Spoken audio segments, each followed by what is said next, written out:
অতীতের কোন উম্মতকে নামাজের জন্য এইভাবে মসজিদের মিনার থেকে ডাকা হইতো না যুবক। তোমাকে আমাকে দৈনিক 5 বার ডাকা হয়। মসজিদের মুয়াজ্জিন তোমারে ডাকে না, মুয়াজ্জিন তোমারে নামাজের জন্য ডাকতেছে না, ডাকতেছেন স্বয়ং আল্লাহ নিজে। আল্লাহু আকবার, আল্লাহু আকবার। আমি আল্লাহ বড়, আমি আল্লাহ বড়। বান্দা তোর দোকান ছোট, তোর বন্ধু ছোট, তোর ঘুম ছোট, আমি আল্লাহ বড়। আয় দোকানটা তুই নামাজে আয়, আয় তুই তোর দোস্তের লইয়া নামাজে আয়, আয় তোর ঘুমটা বাদ দিয়ে নামাজে আয়। ঘুম বড় নয়, আমি আল্লাহ বড়। এরা তোর কেউ আপন নয়, আপন আমি আল্লাহ। মায়ের পেটে তুই যখন ছিলি রে বান্দা, কেউ তোর পাশে আপন ছিল না, ছিলাম আমি আল্লাহ। মায়ের পেটে ছিলেন শুধুমাত্র কে? আল্লাহ। দুনিয়াতে আসার পর আমার আপনার রিজিক বাউ করে দিছেন কেডায়? আরেকটু জোরে কোন কেডায়? মার গর্ভ থেকে দুনিয়া আসলাম, আমি আসার আগে আল্লাহ মার বুকে আমার রিজিক পাঠায় দিছে। এই দুধটা আমার জন্য বেশি ঠান্ডা নয়, বেশি গরম নয়। আল্লাহ পাক রব্বুল আলামিন কই বান্দা তোর দাঁত ছিল না, আমি তোরে দাঁত দিলাম। দাঁতের শক্তি ছিল না, আমি তোরে শক্তি দিলাম। হাত ছিল, তোর ধরার ক্ষমতা ছিল না, এই হাতে আমি শক্তি দিলাম। পা ছিল, হাঁটার ক্ষমতা ছিল না, আমি তোরে সময় মতো পায়ে শক্তি দিলাম। বল আমি কোন জিনিসটা আমি তোরে টাইম মতো দেই নাই? কোন জিনিসটা আমি তোরে সময় মতো দেই নাই? তোর যখন যা দরকার আমি তোরে তাই দিয়েছি। যখন তোর কেউ ছিল না তখন ছিলাম আমি, এখন তোর সব হয়েছে, পর হয়েছি আমি। বান্দা আয় আয়, আমি আল্লাহ তোরে ডাকি। এইভাবে মসজিদের মিনার থেকে 5 বার আল্লাহ নিজে ডাকে। আর আল্লাহ কয় দোস্ত তোমার কোন উম্মত আমার ডাক শুনে যদি 5 ওয়াক্ত নামাজ পড়িলায়, আমি তারে 50 ওয়াক্তের সওয়াব দিব। কেন আল্লাহ 50? শুধু না, আল্লাহ যা চাইব নমাজি বিনা হিসাব তারে দিব। কেন? ইউসুফ আলাইহিস সালাম জুলেখা লয়ে গেছে 7টা গেটের ভিতরে ইউসুফ নবীরে। জুলেখা নিয়ে ওই কই ইউসুফ হাই তালাক, মনের ইচ্ছা পূরণ করো। ইউসুফ নবীকে ইন্নী মাআযাল্লাহ, আমি আল্লাহরে ডরাই। জুলেখা কইতে দাঁড়াও, আল্লাহর মুখ দেখি লইতেছি। কই এই শোকেসের উপরে একটা ছোট মূর্তি আছিল, এটা কাপড় দিয়া মূর্তির মুখ দেখে কয় ওই যে দেখো আল্লাহর মুখ দেখি লইছে। নাউজুবিল্লাহ। জুলেখা এই দেবদার ফুতা যারা করে, দেব দেবতা, এরপরে তুলসী গাছের, বট গাছের, এরপরে গরুর, এই যতজনে যত পূজা করে আল্লাহ ছাড়া, এরার খুদারে বাংতেও পারে, খুদারে লটকাইতেও পারে, খুদার মুখ ডাকতেও পারে। কিন্তু মুসলমান ইমানদার যে মালিকের গোলামি করে, ওই মালিকের মুখ ডাকার ক্ষমতা একজন না, পৃথিবীর কারো নাই। আওয়াজ দিয়া খাও ঠিক কিনা? ইউসুফ আলাইহিস সালাম দৌড় দিলেন বাঁচার লাগি, দরজা পর্যন্ত গেলেন, আল্লাহর কুদরতে দরজা খুলে গেল। মোটা তালা ছিল, তালাগুলা খুলে গেল। এতে করে কি বুঝলাম আমরা? যে আমার সাধ্য যদ্দুর আছে গুনাহ থেকে বাঁচা, এদ্দুর আমি করতাম, বাকিটা আল্লাহ আসান করে দিব। ওয়াল্লাযীনা জাহাদু ফীনা লানাহদিয়ান্নাহুম সুবুলানা। আল্লাহ পাক কয় বান্দা আমারে পাওয়ার লাগি তুই চেষ্টা কর। যেখানে আইয়া দেখবে তোর পথ নাই, এখানে আমি একটা দুইটা না অসংখ্য পথ খুলে দিব। রমজান মাসে রোজা আইছে আমরা দাঁড়ো, ঠিক কিনা জোরে কই? রমজান আইছে না নি? যে রজব মাস আইলেই রাসূল রমজানের মাটি খালি মাত্তা, আল্লাহুম্মা বারিক লানা ফি রজব ওয়া শাবান ওয়া বাল্লিগনা রমাদান। আল্লাহ রজব শাবানে বরকত বাড়ায় দাও, রমজান পর্যন্ত তুমি পৌঁছায় দাও। রমজানের 2 মাস আগ থেকে আমার রাসূল কখনো এরকম হায়াত বাড়ানোর দোয়া আল্লাহর কাছে করতা না, কিন্তু রজব মাস আইলে পরে রাসূল রমজান পর্যন্ত হায়াত বাড়াইবার লাগি আল্লাহর কাছে চাইতা। সুবহানাল্লাহ। জোরে কও, আরো জোরে। রমজান পাইলাম তো আমার নসিব বালা, রমজানের উসিলায় আল্লাহ আমার নিষ্পাপ বানায় দিব। এজন্য রাসূল খালি কইতে আল্লাহ রমজান তো আইছে, আল্লাহ তুমি আমার রমজানের আগে নিও না, রমজান পর্যন্ত পৌঁছায় দাও। এই দোয়াটা আমরাও পড়তাম, যারা আরবি পারি আরবিতে পড়তাম, যদি আরবি না পারি বাংলায় কইতাম। আরবি তো অনেকেই পারেন, মসজিদে ইমাম সাহেবরা ওই দোয়া নামাজের পরে পড়েন, আল্লাহুম্মা বারিক লানা ফি রাজাবা ওয়া শাবান ওয়া বাল্লিগনা রমাজান। এই দোয়া বেশি বেশি পড়তা। কেউ যদি রমজান আওয়ার পরে নিয়ত করে রমজানে আগেই, না আমার গ্যাস্ট্রিক আমি রোজা রাখতে পারতাম না, আমার প্রেশার আমি রোজা রাখতে পারতাম না, আমার ডায়াবেটিস আমি রোজা রাখতে পারতাম না, তো তুমি এখানেই শেষ। আল্লাহ কয় না, আমার হুকুম মানার লাগি তুমি ফাক্কা ইরাদা করে লও। ওয়াল্লাযীনা জাহাদু ফিনা লানাহদিয়ান্নাহুম সুবুলানা। নিয়তটা করো, আমার গ্যাস্ট্রিক হোক আর আলচার হোক, আমার প্রেশার হোক আর ডায়াবেটিস হোক, যত সমস্যাই থাকুক, যত ব্যস্ততাই থাকুক, আমি রমজানের 30টা রোজা রাখবই। আমার ব্যবসা যত বেশি ব্যস্ততা থাকুক, তারাবির নামাজ আমি পড়বই। এই ফাক্কা ইরাদা করে তুমি রমজানে ঢুকো। আল্লাহ পাক কয় তোমার জন্য রোজা রাখা, তারাবি পড়া আমি আল্লাহ আসান করে দিব, আমি আল্লাহ আসান করে দিব। আমরা নিয়তটাই ফাক্কা করতে পারি না, সমস্যাটা এই জায়গায়। আমি আগেই দুর্বল হয়ে যাই। আস-সা'য়ু মিন্নি ওয়াল ইতমামু মিনাল্লাহ। আমার কাম চেষ্টা করা, আমরা চেষ্টা করতেই রাজি না। চেষ্টা করে যতদূর যাব, যেখানে আটকে যাইব এখানে আল্লাহ পথ খুলে দিব। ইউসুফ নবী দৌড় দিছেন, আল্লাহ দরজা পর্যন্ত যাওয়া আমার কাম, দরজার তালা লাগাইল এটা আমার বিষয় না, আমার কাম দরজা পর্যন্ত যাওয়া, তালা কেমনে খুলবো না খুলবো এটা তোমার কাম। যেই মাত্র দরজার কাছে গেছেন, কুদরতি ভাবে আল্লাহ পাক তালা খুলে দিয়ে দিছে। একে একে 7টা গেট পার হইলেন।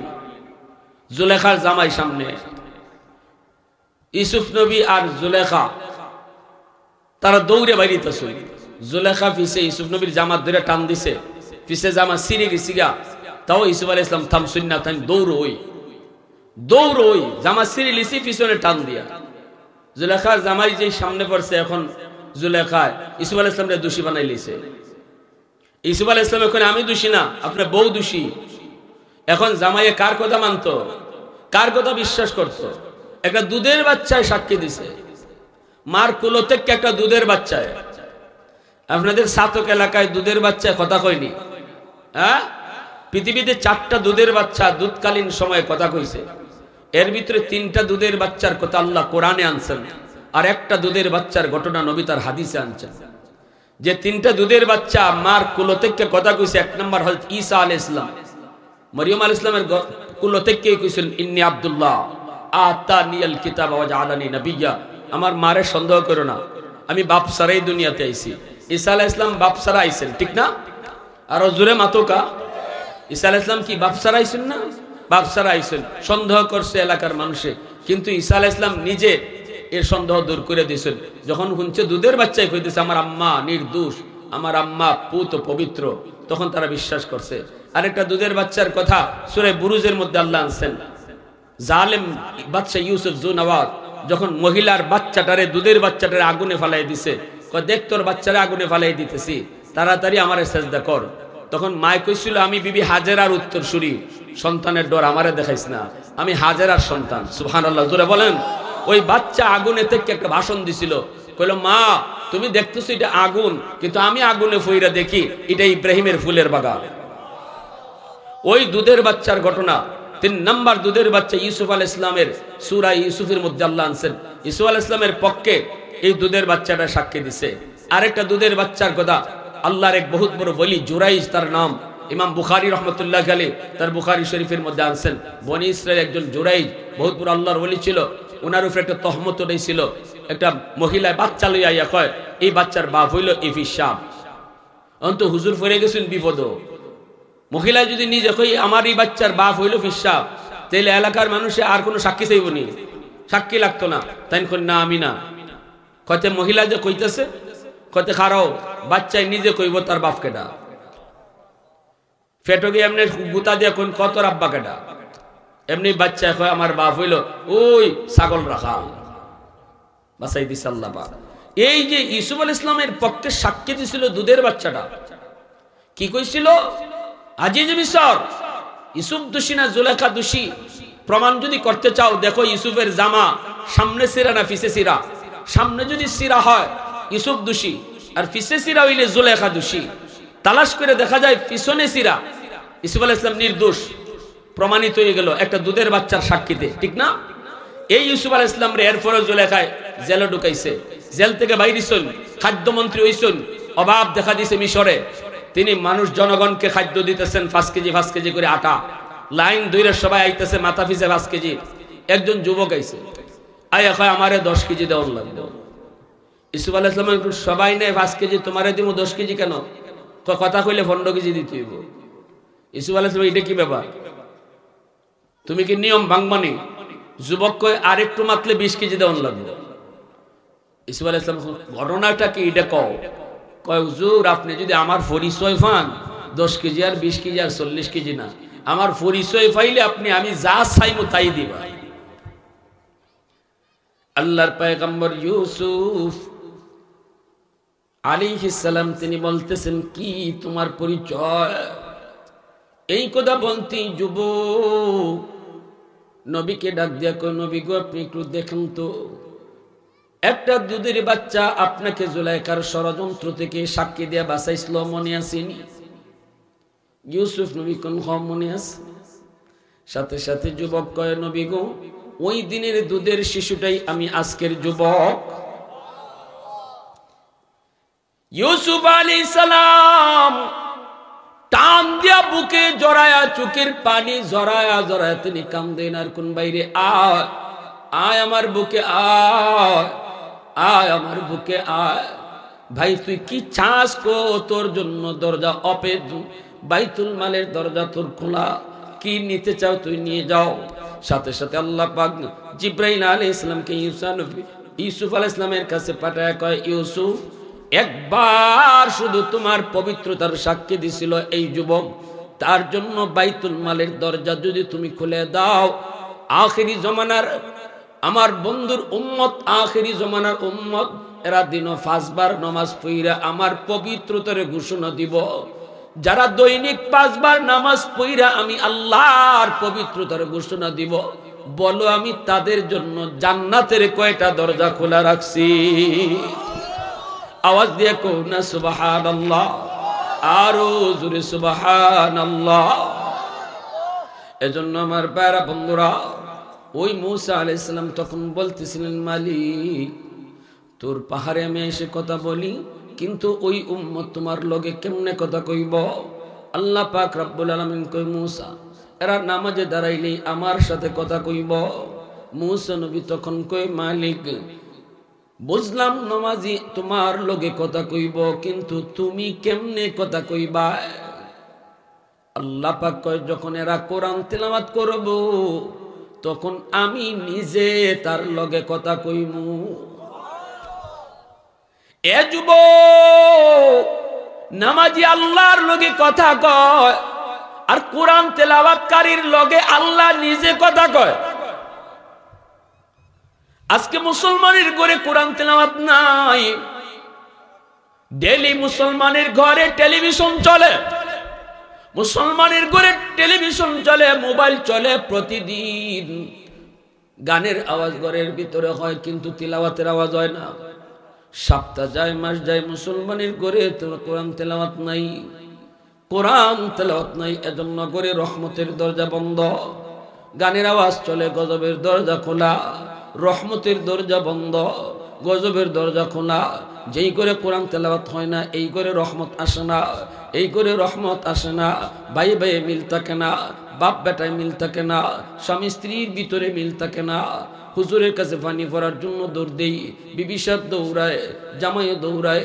জামাই কয় হুজুর আমার বউ কথা শুনে না, আবুল তাবুল করে, রাত্রে 2টা 3টায় জাগনা থাকে, হুজুর আমার সাথে খারাপ ব্যবহার করে, একটু পানি ফোড়া দেন। বউয়ে কয় হুজুর পানি ফোড়া দেন। জামাই তো আমার দিকে মন দেয় না, অন্য দিকে মন পানি দেন।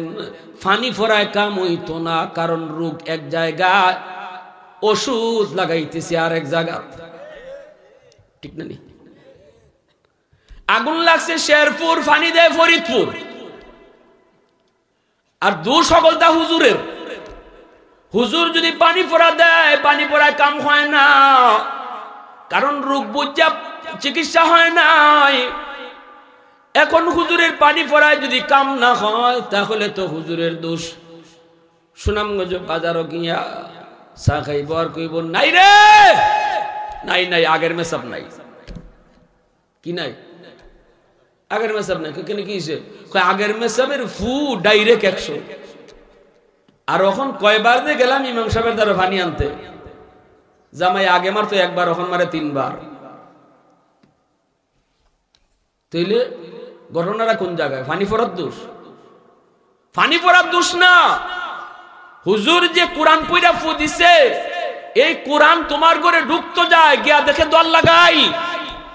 কোরআন তেলাওয়াত তোমার ঘরে হয় না, তোমার ঘরে নামাজ হয় না, তোমার ঘরে তোমার বিবি পর্দা করে না, তোমার মেয়ে পর্দা করে না, রহমতের দরজা সিল মারা, গান চলে প্রতিদিন, এমনকি ইন্ডিয়ান নাটক স্টার জলসা রাত 9টা বাজে শুরু হইব, এই টাইমের আগে আগেই ম্যাডামের রান্না বান্না শেষ, এদিন রান্নাও আগেই শেষ।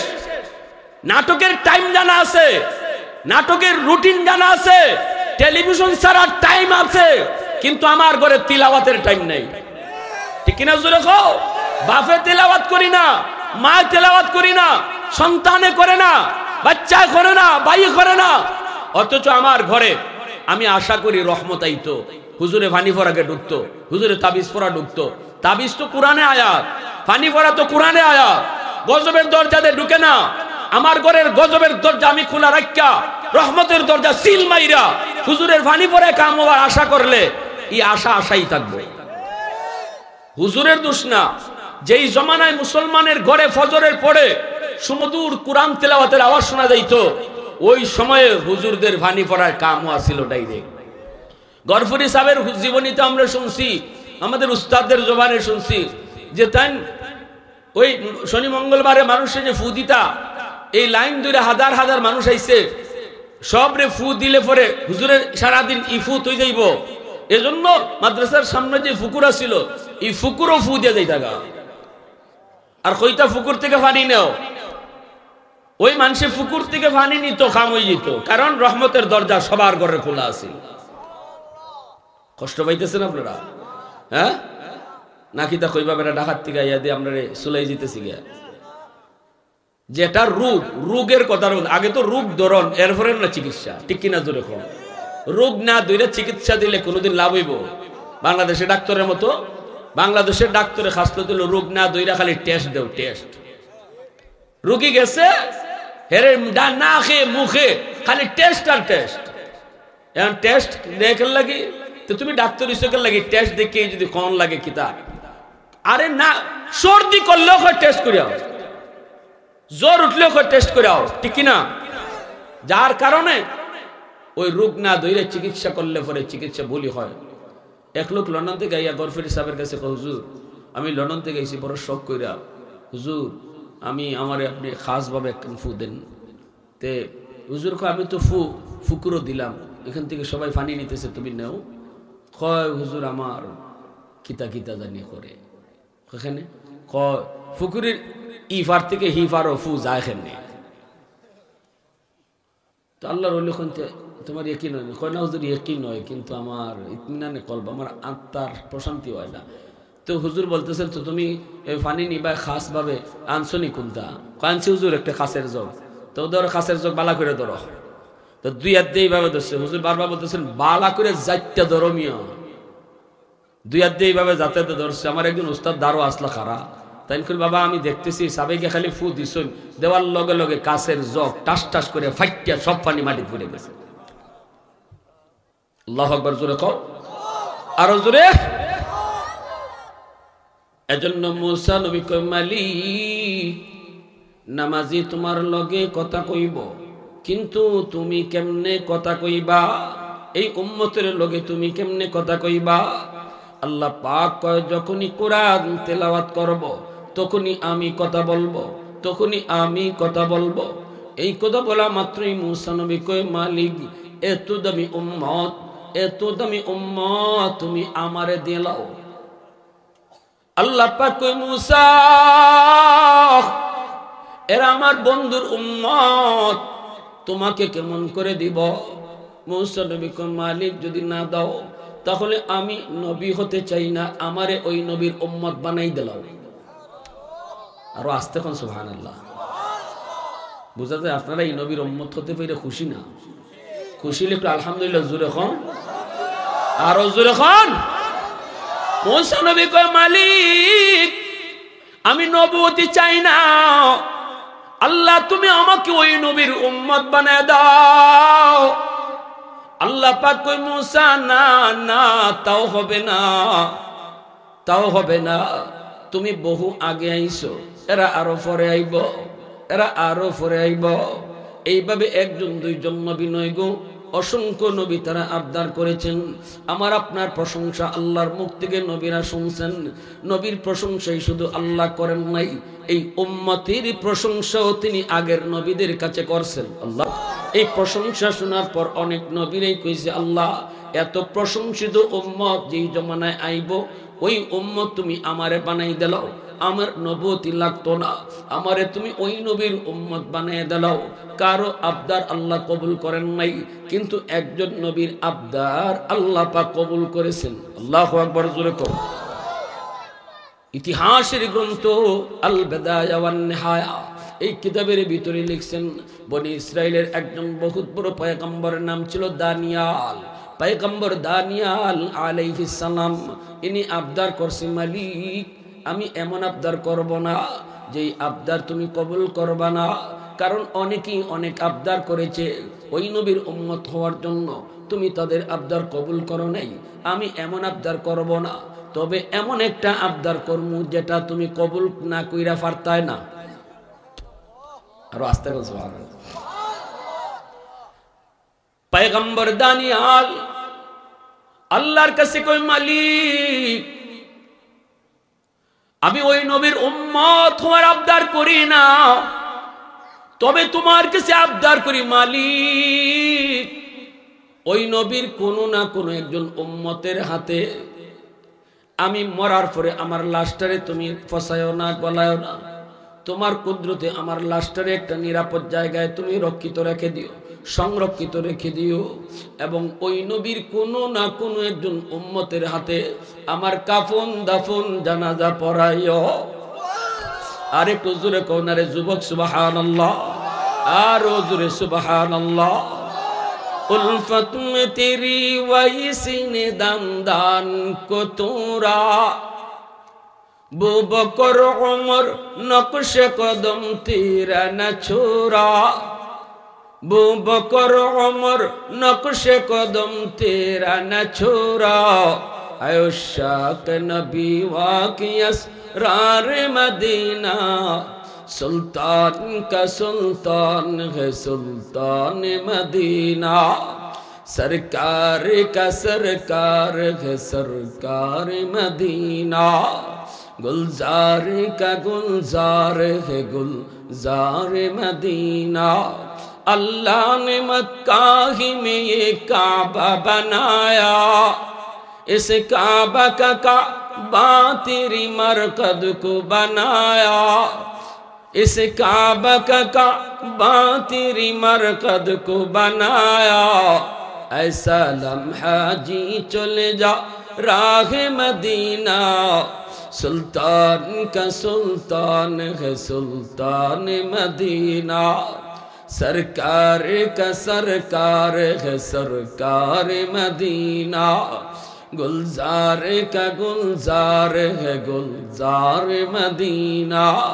आवाज दिए बोली अल्लाहु আকবার। আমার নবী এই ভবিষ্যৎবাণী করেছেন। নবীজি বলেছেন, আমার উম্মতের ভিতরে একজনের দ্বারা ইরাক বিজয় হবে ইরাক, আর ইরাকের রাজদরবারে পয়গম্বর দানিয়ালের লাশ পাওয়া যাবে। আল্লাহু আকবার, জোরে কও। নবী বলেছেন পয়গম্বর দানিয়ালের লাশটা আল্লাহ পাক কুদরতিভাবে সংরক্ষিত রাখছে। কোথায়? কয় ইরাকের রাজদরবারে। আমার কোনো না কোনো একজন সাহাবীর দ্বারা ইরাক বিজয় হবে, তার হাতেই পয়গম্বর দানিয়ালের কাফন দাফন জানাজা হবে। আল্লাহু আকবার। হযরত আবু মুসা আশআরী রাদিয়াল্লাহু তাআলা আনহু, আবু মুসা আশআরী রাদিয়াল্লাহু তাআলা আনহুর নেতৃত্বে যখন খলিফাতুল মুসলিমিন আমিরুল মুমিনিন হযরত ওমর ফারুক রাদিয়াল্লাহু তাআলা আনহুর জামানায় আবু মুসা আশআরীর নেতৃত্বে ইরাক বিজয় হলো।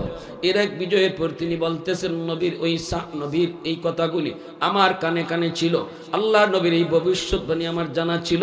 আমি তো দৌড় দিয়া রাজ দরবারে যায় ঢুকছি, দৈক্যে শুধু পয়গম্বর দানিয়ালের কফিন খুঁজতেছি। আল্লাহু আকবার, জোরে কও। আমার নবী বলেছেন বিন্দু পরিমাণ কোনো সন্দেহ, নবীর কথার বুদ্ধি কোনো সন্দেহ আসেনি। আমার কথা যেখানে শেষ সেখান থেকে নবীর কথা শুরু, আমার যুক্তি যেখানে শেষ সেখান থেকে নবীর কথা শুরু, আমার পণ্ডিতি যেখানে শেষ সেখান থেকে আমার নবী আবার আল্লাহর কথা শুরু। আমার মতে মত নয়, নবীর মতে মত, এর নাম হলো উম্মত। ঠিক কিনা জোরে কন? যত বড় পণ্ডিতি আমি হই না কেন, আমার পণ্ডিতি এখানেই শেষ যখনই শুনবো এটা আমার নবীর কথা। আমার নবীর কথার সামনে আমার কোনো পণ্ডিতি চলবে না, এর নাম হলো উম্মত। ঠিক কিনা জোরে বলেন?